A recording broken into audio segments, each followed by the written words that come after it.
Alrighty then, Successful Indie Author 5-Minute Focus, Episode 730, Seasonality of Sales. There's Stanley. Look at him hanging out all squeezed into his little nest there. Seasonality of Sales. Alright, July always sucks.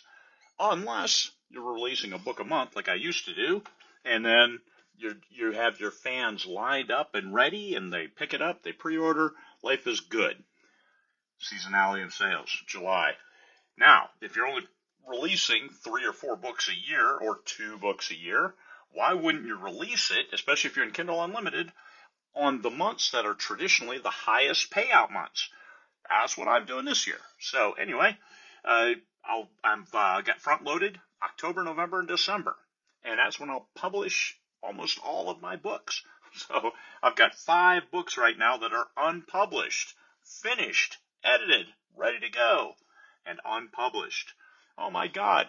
Yeah, me from 5 years ago, I would not have done that. They would have all been published. However, we're doing things a little differently to maximize profitability and revenue, and also making sure that we have the books, a couple health scares in the last year, making sure that we have the books ready. So just load them up. We'll do it in the end. So unless you're releasing every month, unless you have conditioned your readers to expect these books and they are waiting and ready, just finding readers organically is a challenge in the summer months. Summer months in America, not summer in Australia. Summer in America have a hard time finding those readers because they're out and about and they're bothering with the kids, taking the kids to the pool, taking the kids to a soccer practice, taking the kids to the golf course as they should go and learn to play. All of those things going on, and they just don't have the energy to browse Amazon and buy your books. So catch them after summer vacation is over. Perfect. So Cyclical. Until you've been in this for a few years and you can see, here's books I produced, when I produced them, and here's when they sell, then don't hold yourself responsible thinking, oh my God, July, I crashed. I'm not selling anything. August, I'm not Relax. Seasonality. I've been publishing for 8 years now, and actually longer than 8 years. And seasonality, July, I stopped trying to force things through the summer because sales would always dip. Even with a great readership and great clientele, sales would dip.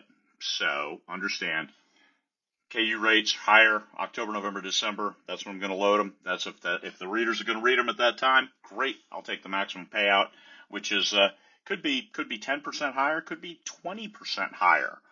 Might as well take advantage of that.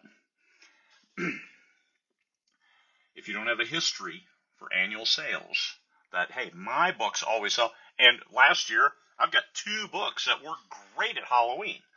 I didn't promote them in October. So this year, guess what I'm doing? I've got sales going in October for these books that resonate during the Halloween time period.